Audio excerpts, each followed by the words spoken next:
oras na aklat, hayag ang buhay sa lahat. Sinugo ang tapat, kaligtas ay ihayag. Sila'y pag-uusigin,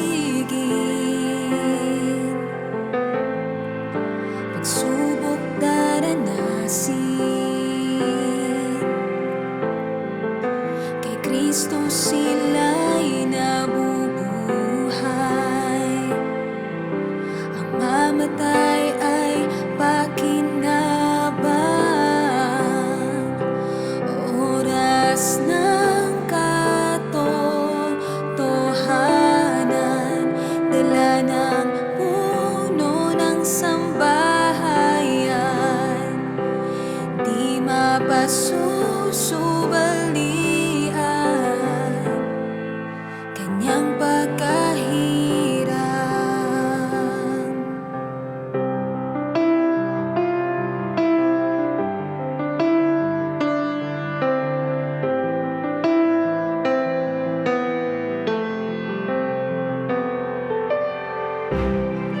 Nagtuturo ng kabanalan, pag-ibig niya sa kawan. Ihahanda ang mga banal sa pagdating ng kanyang anak. Sila'y pag-uusigin, pagsubok daranasin. Kay Kristo sila'y nabubuhay, ang mamatay ay pakinabang. Oras ng katotohanan, dala ng puno ng sambahayan, hindi mapasusubalian kanyang pagkahirang.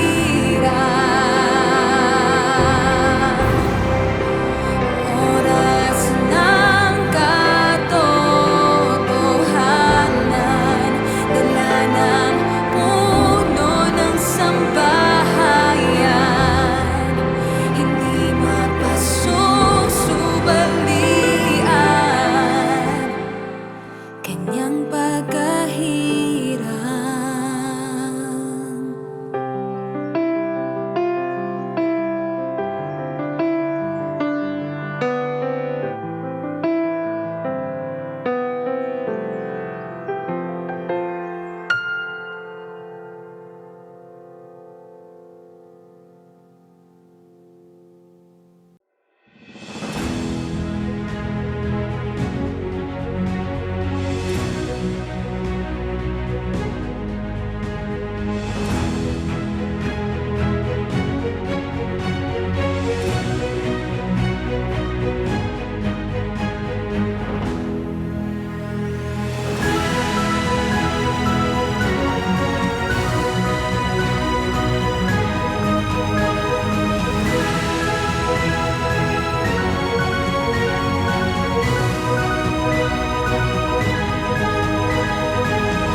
Magandang gabi po sa ating lahat.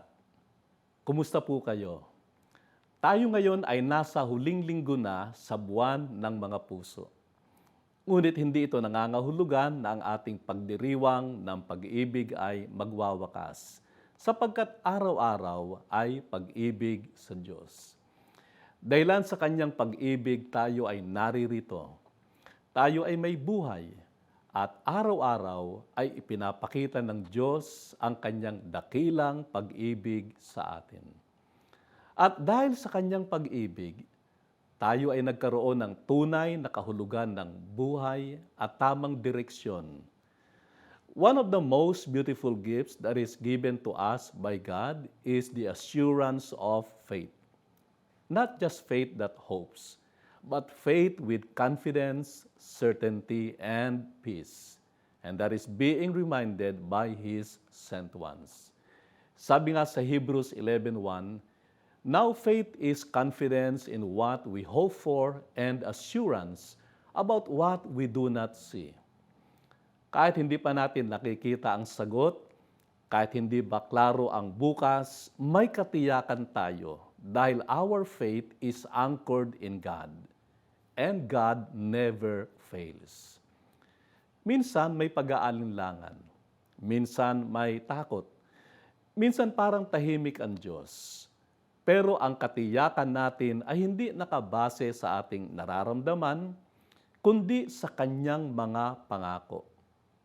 Sabi rin sa Romans 8:38-39, nothing can separate us from the love of God. Walang problema, walang pagkakamali, walang kahinaan ang makapaglalayo sa atin sa pagmamahal niya. So today, as we listen to the Word of God, let's open our hearts, set aside our doubts, worries, and embrace the assurance that we have from God.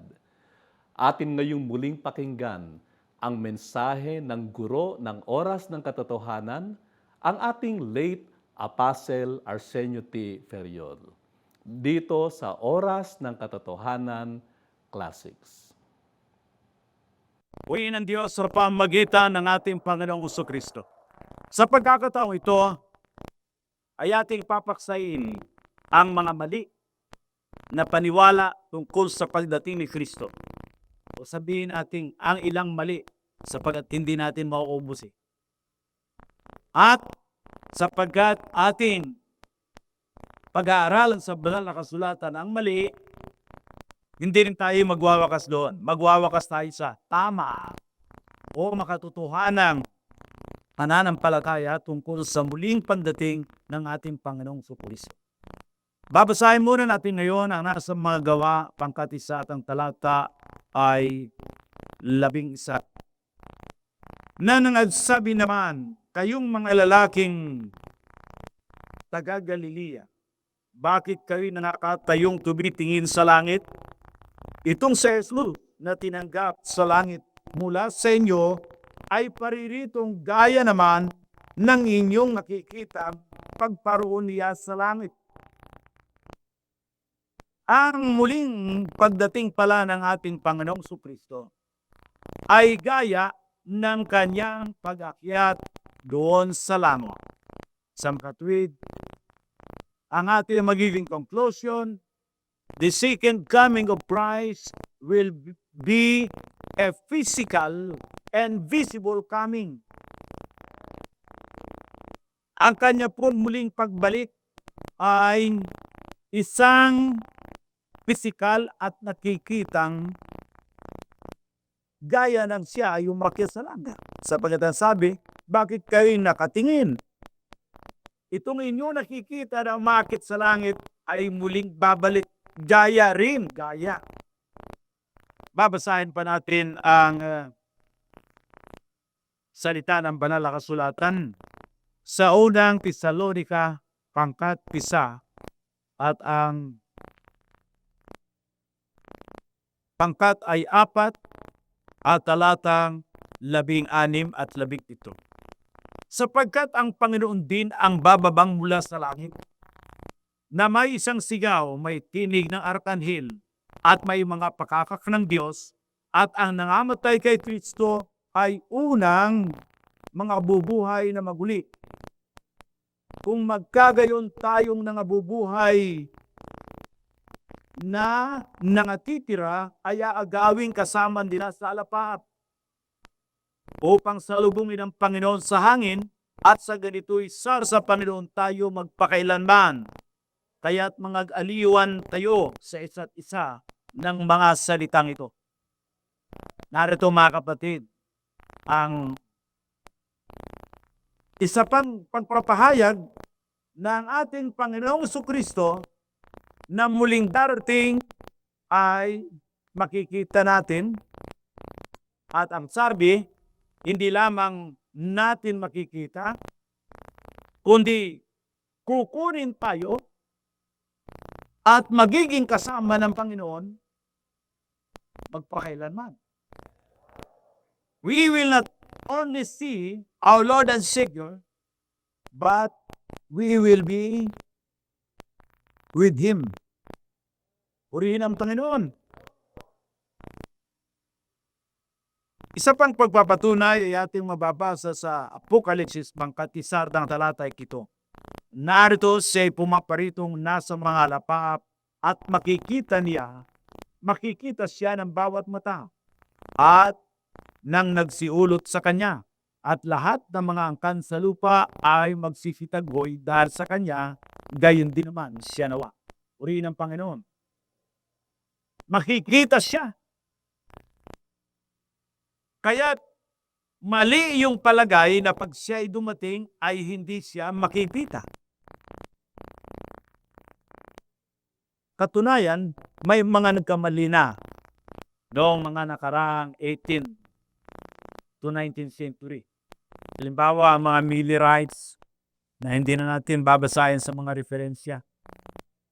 At ang kanya mga estudyante na sina Mrs. White at ang estudyante ni Mrs. White na si Judge Charles Russell.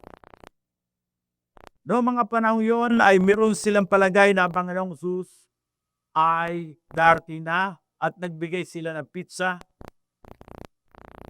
At nangyari na nung salubungin nila ang Panginoon sa isang bundok, sila'y mga nakadamit putik. At lumipas ang buong araw at gumabi na at wala pa ang Panginoon. At silang lahat ay naging malungkot. Maraming ganun eh. At ang sabi nila, dumating na pero hindi dumiriso. Sapagkat hindi pa sila handa. Yung mga nanguhula ng mali, lagi may lusot yan. At itong si Charles Russell, nang magtayo siya ng relihiyong Saksi ni Jehovah, inihula niya, noong 1914 talaga darating. Sabi niya, by 1914, the visible coming of Christ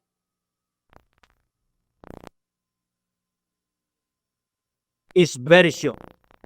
Ngunit mga kapatid, dumating noong 1914 at hindi naman dumating, gumawa siya ng isang lusot. Akala ko talaga makikita ng mata. Yun pala, mata ng pananampalataya. Siyempre, may gagamitin na naman yan eh. Kaya we walk not by sight, but by faith. Ayun. Kaya, yung salita ro na makikita ng lahat ng mata, yan raw malabo yan sapagkat maraming mata. May mata ng pinya. May mata ng tubo. Kinipiluso po ba nila? Sila rin ang gumagawa nga ng lusot eh. Kaya, yung mga lusot na yan, sa dami kasi nila napapaulit-ulit. Ang halimbawa lamang nito, mga kapatid, dito 1999, December 31, hindi lamang yung mga Europeans na nagkamali niyan eh, pati yung mga Pinoy na mapagaya. Siyempre, sinasabi ng mga scholars ng mga Europeans that the Asians have nothing of their own. They have no theology. It is all borrowed from the West. At ang sabi, ang masakit pa roon, maging ang kanilang mga mali, hinihiram pa. Isipin mo yan. Sa sobrang panghihiram, pati yung mga mali, hinihiram na. At yan sa Davao, naghanda silang mabuti sapagkat ang buong sanglibutan daw ay magkakatipon sa Davao City, the water basket of the world. Ba't magkakatipon? Hindi pa naman natutuyo ang mga tubig sa buong mundo. Yung mga glib talker yan eh. Yung mga isip mo tunay. Kaya lahat nilang membro naghanda na. 3 days sila magkakatipon doon at para ka makapasok, bibili ka ng Kingdom Dollar. Ginaya nila yung Euro Dollar sa Europe. Kaya yung piso mo, papalitan niya ng Kingdom Dollar. At kung sa bagay, gaano na yung 1,000 isang araw ang bayad mo? Kung talagang darating ang Panginoon, di ba?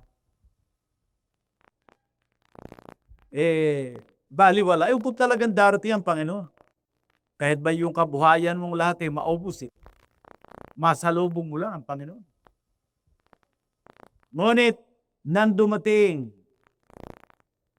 yung pitsang yon, nagsindi pa sila ng mga sulo. Hindi natin alam kung madilim.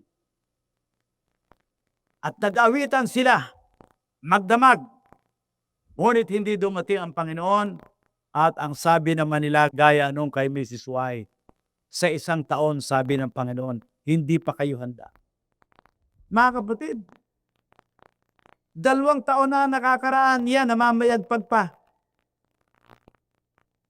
Ako may kilalang pastor ako Diyan din sa Mindanao. Nasama sila roon sa parang kay Bang Ikha na darating ang Panginoon. At sila naman ay darating ang Panginoon mula noong 1982 to 1988. Hindi dumating ang Panginoon. Napakagaling din mangaral yon. Tumigil na ng pangangaral. Nahiya. Pati si Bang Ikha, nahiya na rin. Tumigil. Pero itong spaceship sa Matayo, Davao, namamayagpag pa. Mas makapal ang apog nito. Hindi marunong mahiya Meron kami nakita yung team ng evangelistic team. Nakita namin isang anak ng pastor na walang kapilo-pilo siya. Talagang itong batang ito, kumbagay, bravo. Parang lahat ng tao, pareho lang sa kanya. Pero noong sa pag-uusap namin, ang sabi ng nanay niya, ay, yung batang yan, napakalakas kumain yan. Isang piling na saging, hindi titigilan yan hanggat di nauubos. Ay yung bata siguro, mga kasasapit lang ng 3 years old. Alam niyo mga kapatid, ang sabi niyong bata, at siya lumakad na nahihiya, sabi ko matino. Marunong lang nakakahiya Ang mahirap yun, yung batang walang kagulat-gulat hindi niya alam ang tamang judgment. Kung kailan siya dapat mahiya o matako. Mga kapatid, itong mga preacher na ito, sobrang lakas ng loob. Parang binabaliwala na ang mga tao. At alam naman natin na ang mga tao, napakadaling malinlang. Ito ang dahilan ngayon kung bakit sinikap ko na ituwid ito. Ang Panginoong Hesus ay makikita sa kanyang muling pagdating sa ating mga binasang talata. Kaya ngayon, kung sakalit mayroong manghula na ang Panginoon ay naroon sa Davao o naroon sa Arayat, huwag ninyong paniniwalaan.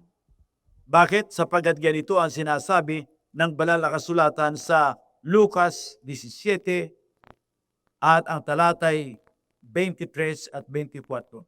At sasabihin nila sa inyo, naririto, huwag kayong magsipaniwala, ni magsisunod man sa kanila, sapagkat gaya ng kidlat na pagkislap buhat sa isang panig ng silong ng langit, ay nagliliwanag hanggang sa kabilang panig ng silong ng langit. Gayon din naman ang anak ng tao sa kanyang kaarawan. Narito mga kapatid, pag-uulit.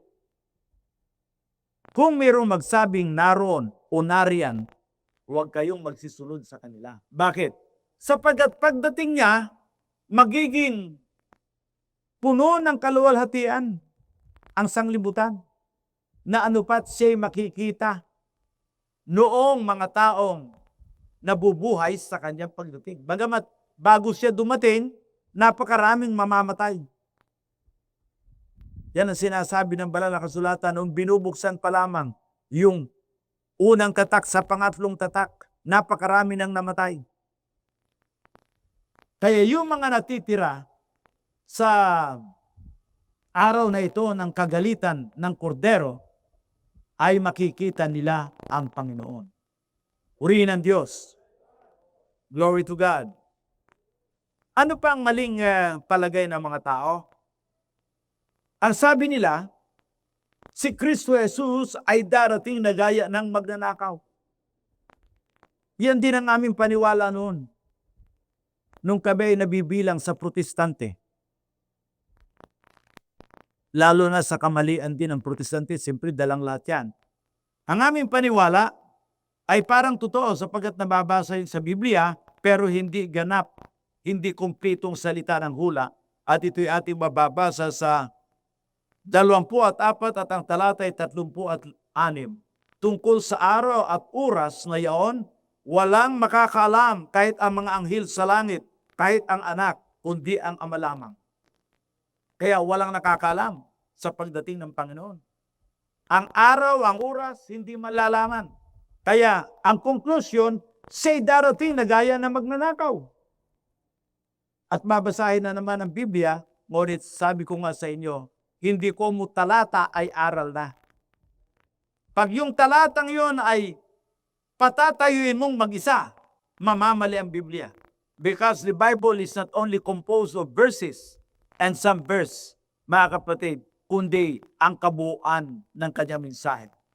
Ito'y ating babasahin, ang pinagbabatayan na si Kristo ay darating na gaya ng magnanakaw sa Tesalonica sa pangkat 5 at ang talatay 4 ay ganito sinasabi, ngunit kayo mga kapatid ay wala sa kadiliman upang sa araw na yon ay masubukan kayong gaya ng magnanakaw.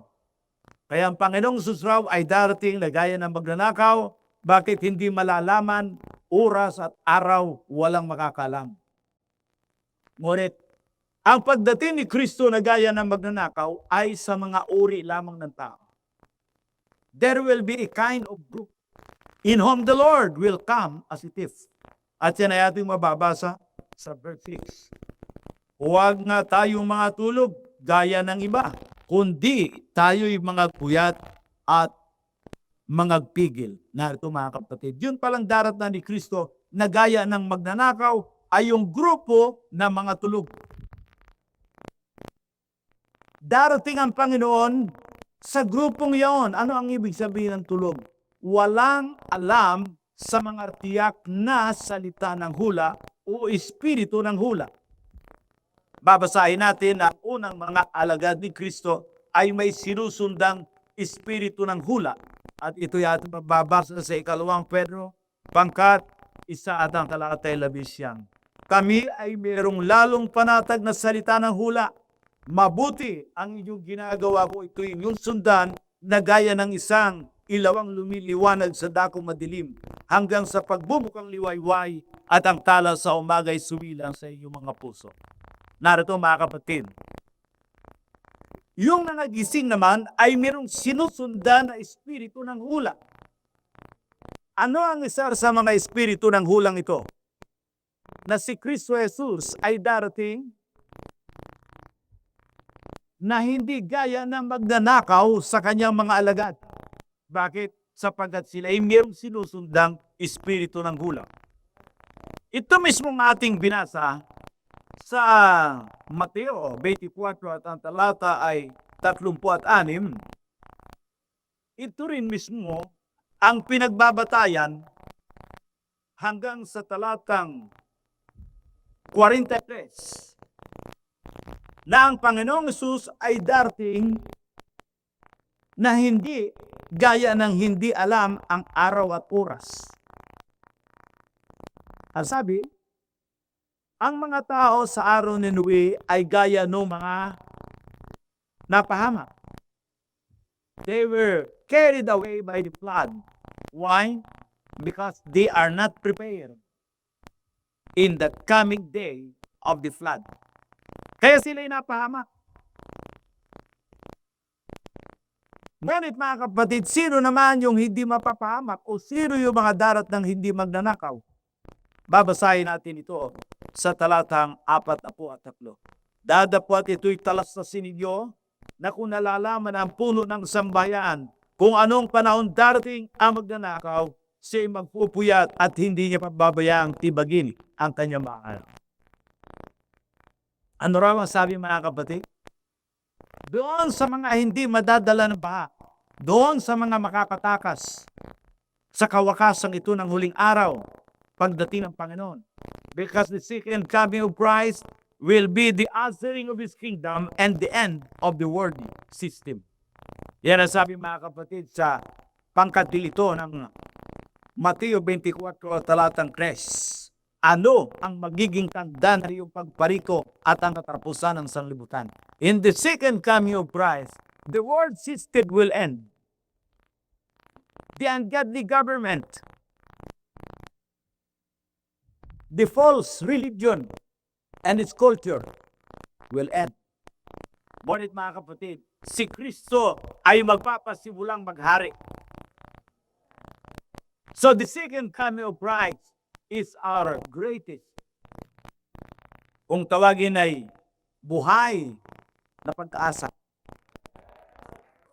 Sapagkat sa halip na magwakas sa kapahamakan, ang mga anak ng Diyos ay mayroong bagong pasimula. Ito ay ang pasimula ng paghahari ni Kristo ng 1,000 taon dito sa lupa. At paano yaong magiging kamahagi sa paghaharing ito? Mga kapatid, una, mayroon silang karanasan. Babasahin natin ito mga kapatid sa Hebreo sa pangkat 9 at ang talatay 28. Ang sabi, gayon din naman si Kristo na iniadog na bigsan upang dalhin ang kasalanan ng marami. Christ came to offer Himself for our sins. Siya pa rito upang maging katubusan sa ating kaparusahan. There is and there are no more condemnation to them who are in Christ. Kaya yung salitan in Christ, pag wala kayong masyadong alam dyan sa Biblia, akala mo, ay ako'y kay Kristo. Ba, lahat ay nagsasabi ako'y kay Kristo. Lahat ng reliyon, magsasabi bang ako'y kay Satanas? Tahiya-hiya naman yun. Sino sa inyo magsasabi o sa mga nakikinig ngayon sa oras ng katotohanan na say kay Satanas? Bira yon. Malibang ang reliyon mo'y satanismo. Diba? Walang magsasabi ako'y hindi kay Kristo. Ngunit gaya ng sabi ko, dapat pang liwanagin sa Bible yan. Halimbawa, sino yung na kay Kristo? Ang tumanggap kay Kristo bilang Panginoon at manlulubos. Ano pa? Nagpabautismo. Because those who receive the word were baptized that very day. Ano pa? Third, and the Lord added to the church those that are saved. Kaya araw-araw may naliligtas, idinadagdag sa kanyang iglesia. At pagkatapos sa sila nasa iglesia, upang malaman mo ang dapat ugaliin ng mga tao ng Diyos sa bahay ng Diyos o sa iglesia ng Diyos at sa iglesia ni Kristo. At sila'y magpapatuloy na tapat. Iyan ang kay Christ. Kaya yung salitang kay Kristo, pag hindi mo liliwanagin yan, maraming malilito. Ngunit mga kapatid, purihin na Diyos sapagkat sabi, ang unang katangian ay yaong natiyak nila na ang kanilang mga kasalanan ay tinubos na. Their sins, their condemnation are already atoned. Pinawi na, nahandugan na, siya'y dumating upang maging handog sa kasalanan ng mga sumasampalataya. At ang sabi, sila ngayon ay nagbabantay sa muling pagdating ng Panginoon. Purihin ang Panginoon. Ano ang kanilang pagbabantay? Bunga ng ano? Because there is a leader like Noah. Ano ang ginawa ni Noe habang ang sanlibutan ay patuloy sa kanilang kultura? They might be so religious also. Buying and selling and everything. Building, marrying and everything. Ngunit hindi nila alam na yun palang kanilang panahon ay panahon ng paghukom. Ganyan-ganyan din ang sabi ng Panginoon. In the same way, in the end time, the world will be carried by God's judgment. Ngunit mga kapatid, a household will not be carried. Bakit? Handa sila. Bakit? Ano ang nalaman ng good man of the house? Narito mga kapatid, ang wastong kamalayan sa pagdating ni Kristo. Ang sabi, yung punong yon ay nakaalam. Ano ang kanya nalaman? Panahon. Panahon. The day and the hour, hindi talaga malalaman yon. Sabi ng Panginoon sa 24:36, walang makakaalam yon. Kahit mga anghel, walang makakaalam yon. Pero mayroon palang malalaman yung panahon. Babasahin natin ngayon sa referensya ng Bible Dictionary kung ano ang ibig sabihin nung naalamang panahon. Sa English ito'y times and seasons. Suggest concern for appointed times. The right time, the opportunity for some event or action. Yan ang ibig palang sabihin ng times and season.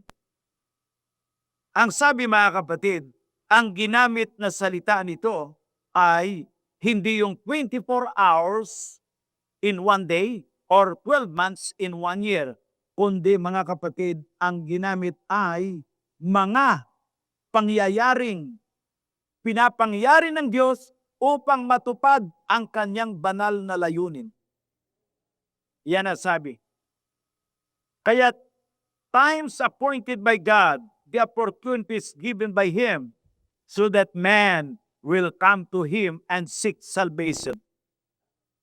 Kaya ang sabi mga kapatid, malalaman pala yung panahong yun. Ano raw yung panahong yun? Mga pangyayari na pinapangyari ng Diyos. Ano yung mga pangyayaring yun? Mga panahon. Purihin ang Panginoon. Ay anong panahon ngayon? Ang sabi ng Panginoon sa banal na kasulatan, kung siya'y dumating sa hapon, sa hating gabi, sa pagtilaop ng manok, sa pagbubukang liwayway. Ano yan? Parabola. Tungkol sa magiging panahon. 4 na kapanahunan ang darating. At sa ika-4 na yan, kinakailangan sila'y masumpungang handa. Kaya't eksakto ito sa sinabi sa atin ng banal na kasulatan. Ang sabi mga kapatid, babasahin natin sa English translation. But know this, that if the good man of the house had known in what was, malalaman pala ng puno kung anong panahon. Sa English ito'y what's. Kaya yung mga natubos, naligtas, ay darat na ng Panginoon sapagkat sila ay nagpupuyat. To those who are watching, He will come for the second time. Uriin ang Panginoon. In His first coming, He offered Himself for our redemption. Kaya sabi ni Paul, in Christ, we have forgiveness and redemption. Ephesians 1:7. And to those of us who were redeemed and forgiven, the Lord has a place for us. He added us in the house where a good man, a leader, an apostle, who received the revelation of the times and the season. At ano sabi? That good man of the house knows what's. Sa buong sanglibutan ngayon, isang relihiyon lamang ang kinaguriang Pentecostal. Ang ibig sabihin, from the time that the Holy Spirit came, missionary, they were commissioned to go and witness. At ang alam natin ang pangalan, yung dalawa ay pang-uri, Pentecostal and missionary, Church of Christ. Anong watch? Anong panahon? In the end time, in the fourth watch. This is the correct view of the second coming of Christ. Kaya, i-outline ko ulit, ano yung mali? Si Kristo raw ay darating na hindi makikita. kaso makikita, sabi ng Bible in the same way that He went to heaven, He will come again. Gaya na sinakita sa langit. Walang pitsa na malalaman, pero malalaman ang panahon. Kaya't sa ating panahon, ibiginawa ng Diyos na tayo ay hindi maimali, mailigaw ng iba't ibang mga aral na mula lamang sa kaisipan ng tao. Matiyak natin na si Kristo'y darating sa ating panahon at tayo handa sapagkat naranasan natin ang kanyang katubusan na ibinigay sa atin. Purihin ang ating Panginoon. Salamat sa Diyos sa mensaheng dala ng ating yumaong apostol, Arsenio Ferriol. Ang katiyakan ng mga may tunay na pananampalataya. May mga pagkakataon na sinusubok ang ating pananampalataya. Sa gitna ng problema, karamdaman o kabiguan. Ngunit dito ay mas nahayag ang tunay na katiyakan. Ang may tunay na pananampalataya ay hindi madaling matinag sapagkat ang kanilang puso ay nakaugat kay Kristo. Hindi man agad maunawaan ang plano ng Diyos, nagtitiwala silang ito ay para sa kanilang kabutihan. Because faith is not about how strong we are. It is about how faithful our God is. Patuloy nating tangkilikin at kapanibikan ang pakikinig ng mga salita ng Diyos na magdadala sa atin sa pananampalataya. Patuloy nating pakinggan ang mga mensahe ng ating late Apostle Arsenio Ferriol sa Spotify at Apple Podcast. I-search lamang ang Oras ng Katotohanan Classics, follow and click the notification button to be updated sa mga bagong uploaded messages. Patuloy din nating panoorin at suportahan ang Oras ng Katotohanan with Apostle Jonathan S. Ferriol tuwing linggo, alas 7 ng umaga sa TV5. Ako pong muli si Pastor Rod Surilla, naway minsan pa tayong pinagpala sa programang ito ng Oras ng Katotohanan Classics. Magandang gabi po sa ating lahat at pagpalain tayong lubos ng Panginoon. Sambahayan, hindi mapasusubalingan, kanyang pagkahirap.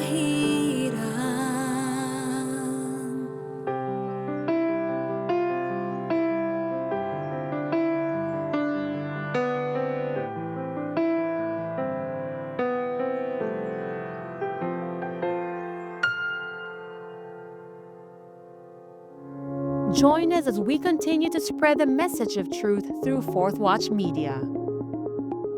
Prayer Power. Fourth Watch News. Apostles' Take. Exploits of Faith. Oras ng Katotohanan Classics. Home Free Radio Philippines and USA. Hora de la Verdad. Sure Word Magazine. Life Radio Lucena. Life Radio Santiago. Wherever you are, we are with you, bringing the truth of God's Word and changing lives one broadcast at a time. Stay tuned, stay inspired, and always keep your eyes on Fourth Watch Media, evangelizing the lost, edifying the saints.